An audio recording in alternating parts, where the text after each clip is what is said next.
Bonjour et bienvenue dans cette nouvelle vidéo, je suis Sébastien, ravi de vous retrouver aujourd'hui pour une vidéo dans laquelle on va parler de sous-location et on va en particulier répondre à cette question. La sous-location, est-ce que c'est une bonne idée ou est-ce que c'est une mauvaise idée? Alors avant que je vous détaille tout ça, si ce n'est pas encore fait, n'hésitez pas à vous abonner à la chaîne YouTube en activant la petite cloche pour être tenu informé de la publication de toutes mes nouvelles vidéos. Ici, on est en famille, on discute immobilier et des stratégies que vous avez à votre disposition pour vous construire un patrimoine immobilier que vous pourrez transmettre à vos enfants, mais grâce auquel aussi vous allez pouvoir vous créer des compléments de revenus. Alors venons-en au sujet du jour, la sous-location. Est-ce que c'est une bonne idée ou est-ce que c'est une mauvaise idée? Et on va dans un premier temps répondre à ces questions. Est-ce qu'on a le droit de faire de la sous-location? Eh bien, vous voulez connaître la réponse? La réponse, c'est ça dépend. Quels sont les avantages de la sous-location? La sous-location, eh bien, ça va vous permettre d'encaisser des loyers sans être propriétaire. La sous-location, ça va vous permettre peut-être de gagner de l'argent sans posséder de biens immobiliers. Et puis surtout, ça va vous permettre de monter des projets immobiliers plus rapidement parce que eh bien, vous n'aurez pas besoin de passer par la case banque et vous n'aurez pas non plus besoin de passer par la case travaux parce que la recherche du financement et les travaux, eh bien, ce sont deux étapes qui prennent énormément de temps quand on se lance dans l'investissement immobilier. Alors la sous-location, eh c'est une pratique qu'on voit de plus en plus se développer et il y a quelques années, je dois dire que sur Airbnb, c'était un petit peu l'anarchie. Tout le monde faisait de la sous-location dans tous les sens. Il y a des gens qui étaient locataires d'un bien immobilier qui n'hésitaient pas à le mettre en sous-location de manière anarchique, sans rien déclarer auprès de l'État, sans en informer le propriétaire. Et heureusement, l'État est venu réglementer tout ça. Alors comment faire pour faire de la sous-location? Dans un premier temps, j'ai quand même envie de vous rappeler le cadre réglementaire. Parce qu'on ne peut pas faire de la sous-location n'importe comment, notamment grâce, ou plutôt à cause, de la loi du 6 juillet 1989. Et cette loi du 6 juillet 1989, elle est claire, je vais vous la lire.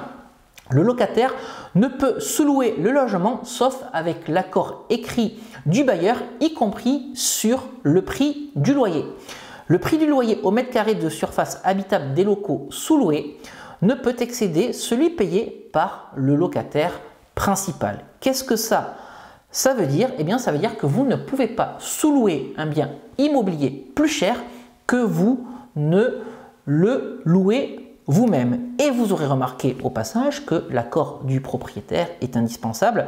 Et ça, je trouve ça tout à fait normal. Alors partant de ce principe, vous allez me dire, mais si on ne peut pas louer plus cher qu'on loue, ou si on ne peut pas sous-louer plus cher qu'on ne loue, il n'y a aucun intérêt à faire de la sous-location. J'ai envie de vous dire, pas tout à fait, parce que vous pouvez être locataire d'un bien immobilier et il peut arriver que vous ayez à vous absenter pendant 2 mois ou 3 mois, mais que vous souhaitez conserver ce logement. Et bien, grâce à la sous-location, et notamment si vous respectez la loi du 6 juillet 1989, vous allez pouvoir sous-louer avec l'accord du propriétaire bailleur, bien entendu, votre résidence principale que vous louez à un ami ou à une amie, peu importe, qui occupera votre logement le temps où vous êtes absent, donc 2 mois ou 3 mois, ce qui vous permet de garder votre logement sans avoir à assumer le loyer pour autant.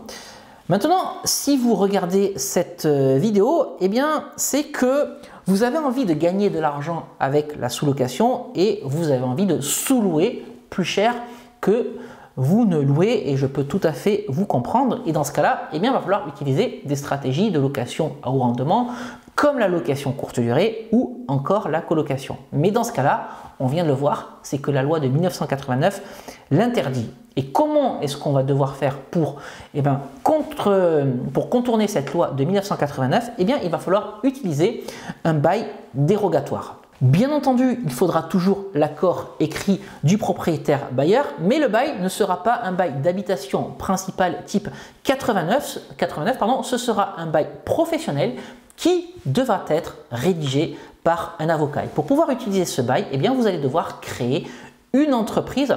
Alors vous vous demandez peut-être à combien se porte le montant des honoraires de l'avocat pour que vous puissiez récupérer ce bail dérogatoire. Eh bien, il faudra travailler dans un premier temps avec un avocat spécialiste du droit immobilier et ce type de contrat de bail dérogatoire vous coûtera aux alentours de 2000 euros.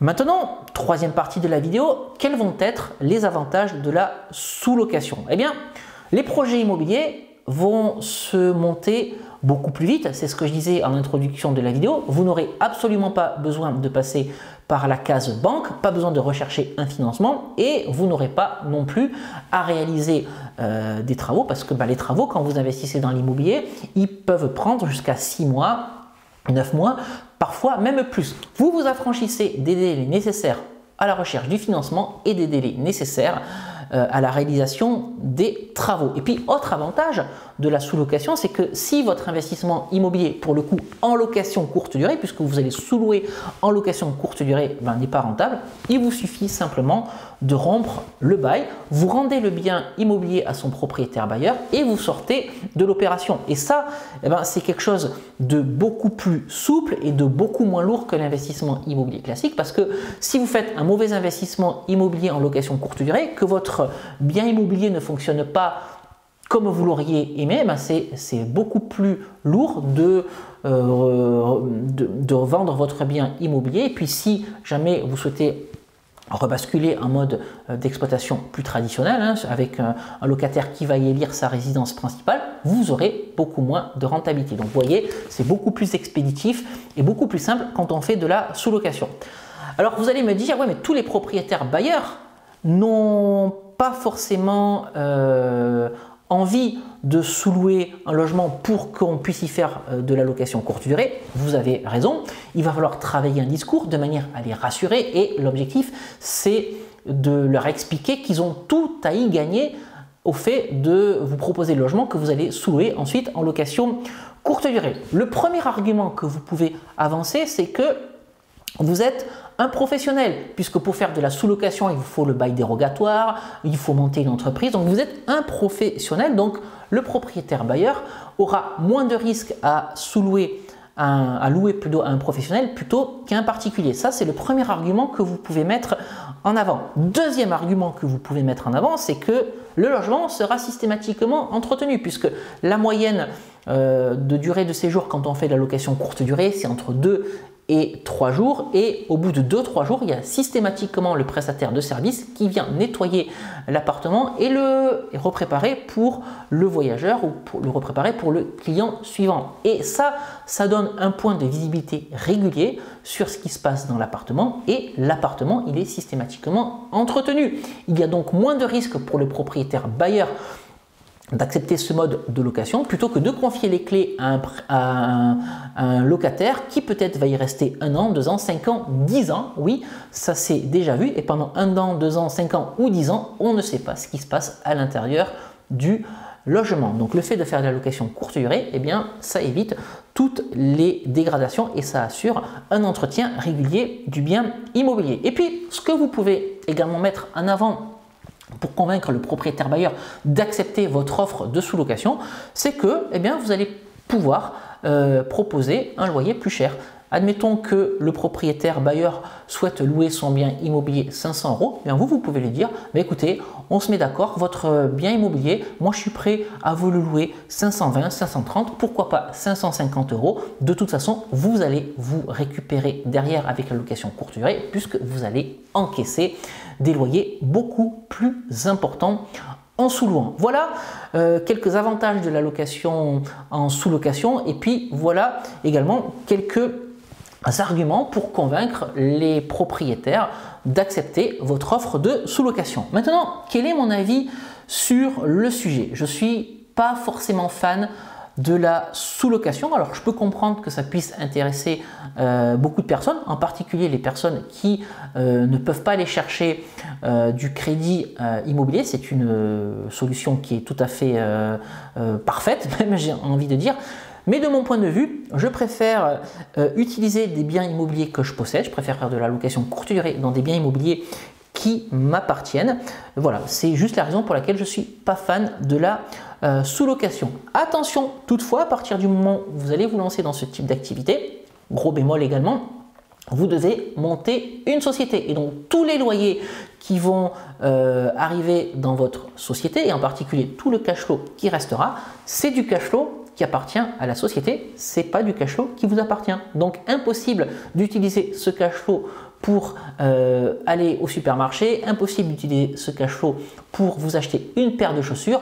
Le cash flow et la trésorerie d'ailleurs de l'entreprise, vous n'allez pouvoir l'utiliser que pour des activités qui sont prévues dans les statuts de la société. C'est quand même très important et c'est pour ça qu'il fallait que je vous le rappelle.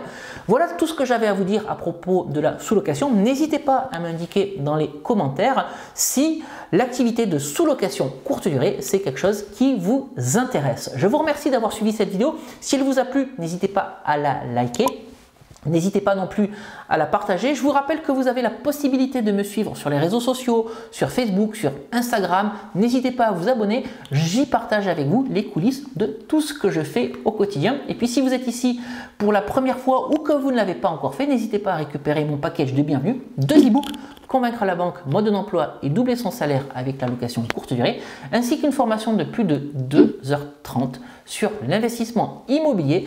Et dans cette formation de 2h30, vous trouverez toutes les bonnes pratiques pour trouver des bonnes affaires, pour faire financer vos projets immobiliers et ensuite pour louer en toute sécurité. Voilà, pour accéder à ce package de bienvenue, vous regardez les fiches qui apparaissent en haut à droite de votre écran ou vous regardez également la description juste en dessous de cette vidéo. Allez, je vais vous quitter ici pour aujourd'hui.